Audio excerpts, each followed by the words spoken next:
Continuando o exercício 4, que é o complete, ainda sobre os átomos, tá? A gente tem aí, os prótons são partículas com carga positiva, certo? E estão localizados no núcleo, tá bom? Segunda frase para completar, os nêutrons são partículas sem carga e estão localizados no núcleo atômico, né? No núcleo também, tá bom? E os elétrons são partículas com carga negativa, tem que completar aí, e estão localizados na eletrosfera, tá bom? E a quarta frase do complete, aí a gente vai fazendo aí, os átomos se ligam formando, então os átomos formam as moléculas das substâncias químicas, tá? Então é assim que a matéria é constituída, tá? A matéria é feita de quê? De átomos que se ligam, que se associam, formando moléculas, e essas moléculas formam substância. A gente também já falou isso, lembram?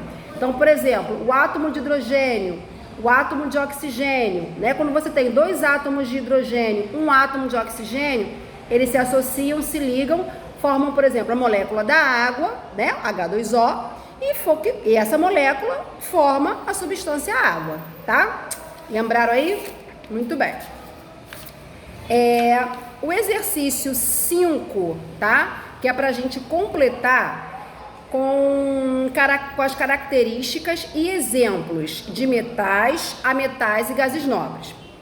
Não sei se vocês se lembram, quando a gente estudou a tabela periódica, também tem essa aula e eu também fiz um vídeo sobre tabela periódica, tá? Quem precisar de algum link de algum vídeo que tiver perdido aí, né, ao longo das aulas, é só pedir que eu mando no privado. E a gente tem esse vídeo aí direitinho. Então, na tabela periódica, né, que é aquela tabela que organiza os elementos químicos, lembrando, né, gente, que os átomos, quando a gente diz elemento químico e átomo, são basicamente a mesma coisa. Então, você tem o átomo de hidrogênio, os átomos de hidrogênio, eles representam o quê? O elemento químico hidrogênio, tá? O átomo de oxigênio representa o elemento químico oxigênio, o átomo de cloro representa o elemento químico cloro. Então, os elementos químicos estão organizados na tabela periódica. A tabela periódica foi feita para organizar esses elementos. E eu mostrei para vocês como é que essa tabela é organizada, tudo direitinho lá.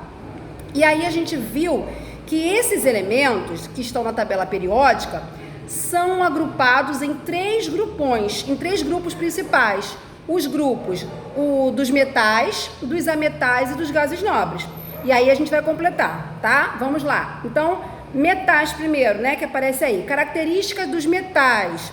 Que características a gente pode falar sobre os metais? Os metais apresentam brilho, os metais conduzem eletricidade, tá? Os metais conduzem calor. Então, por exemplo, quando a gente pensa num metal, vamos lá, exemplo, alumínio, ferro, ouro, cobre. Então, se você parar para pensar, né, eles têm realmente essas características. Eles conduzem eletricidade, conduzem calor, tem brilho. Você vê o fio, de que é feito um fio? O fio é feito de cobre, justamente que é um metal, para conduzir eletricidade, né? Uma panela de alumínio, por quê? Para aquecer, porque o alumínio conduz bem calor, tá? Então, esses são os metais. Vamos completar os ametais. A é uma partícula de negação, então são elementos que não são metais. Então, como características, aí na coluninha aí dos ametais, a gente vai escrever o quê? O oposto do metal. Então, ametais não tem brilho, ametais não conduzem eletricidade, ametais não conduzem bem calor, tá? E gases nobres, que características?